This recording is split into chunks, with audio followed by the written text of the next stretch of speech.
શાંતિકરણ જગભરણ ઘડણ ઘડા ભવઘાટ પણ માડી નમો યાત નારાયણી માડી વિશ્વ રોગ વૈરાટ.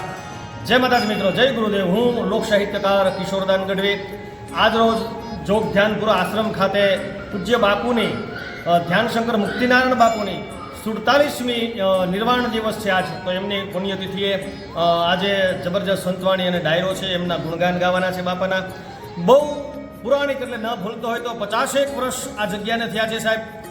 પૂજ્ય બાપુ વાંકાનેર અને મોરબીની વચ્ચે જોગડુંગરી આશ્રમ કરી અને અહીંયા એક નાનકડો એવો પહાડ, અહીં પહાડની માલિકા રહેતા, પણ વર્ષો પછી જ્યારે ગુજરાત સરકાર આવી અને અહીંયાના ડેમ બંધાવવાની વાત આવી ત્યારે પૂજ્ય બાપુ ફરતા ખાન એમને જેને કહેવાય પસંદ કર્યું અને બાપુએ બહુ ઓછા દિવસો અહીંયા રહ્યા છે. પણ કહે છે ને સાહેબ, સંતનો જે પગ જ્યાં પડે, સંતનો જે હાથ પડે સાહેબ, અહીંયા હોનું હોય સાહેબ. એમ આ ભૂમિને પવિત્ર થઈ ગઈ છે.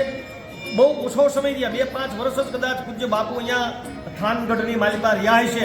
પણ સાહેબ આજ શૂન્યમાંથી સર્જન કર્યું અને આજે કાર્ય જે છે સાહેબ, આજની તારીખમાં પૂજ્ય બાપુનો દેહ વિલય 1977ની આળેગાળે થયો છે.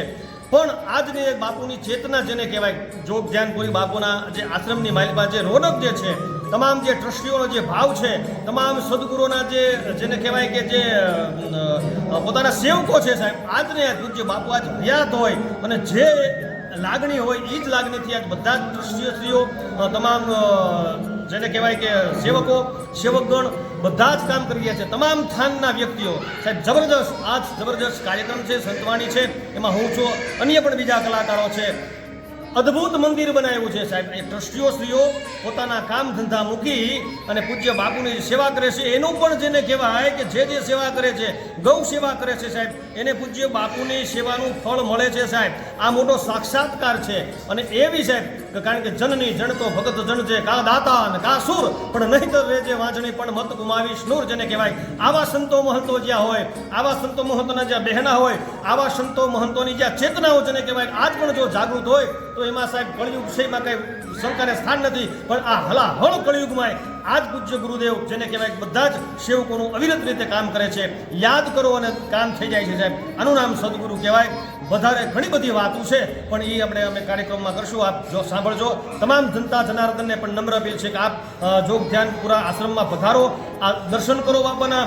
અનેક દેવ દેવતાનો જેને કહેવાય ટ્રસ્ટીશ્રીઓ, જે કોઈ પણ ધર્મ બાકી ન રહી જાય એવા સરસ જેને કહેવાય મંદિર અહીંયા બંધાવ્યા છે.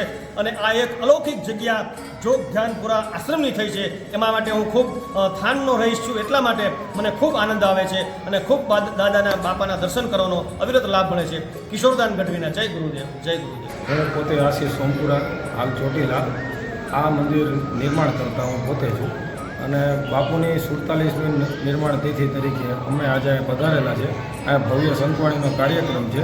આમ આ સંસ્કૃતિની વિશેષતા આપણે સમજાવવામાં આવે તો અમારા પાંચાળનો એક દુઓ છે કે ખડ પાણીના ખાખરા, પાણાનો નહીં પાર, વગર દીવે વાળું કરે એ દેવકો પંચાળ.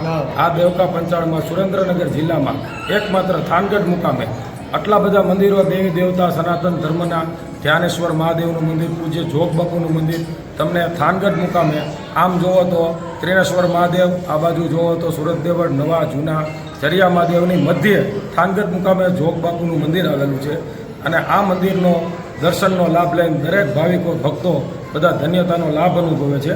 અને 14 જ મહિનાની અંદર આ સંપૂર્ણ કામ તૈયાર કરી અને બાપુના દર્શનનો લાભ દરેક ભક્તો લઈ શકે તેના માટે પણ વિશેષ આયોજન કરવામાં આવેલ હતું.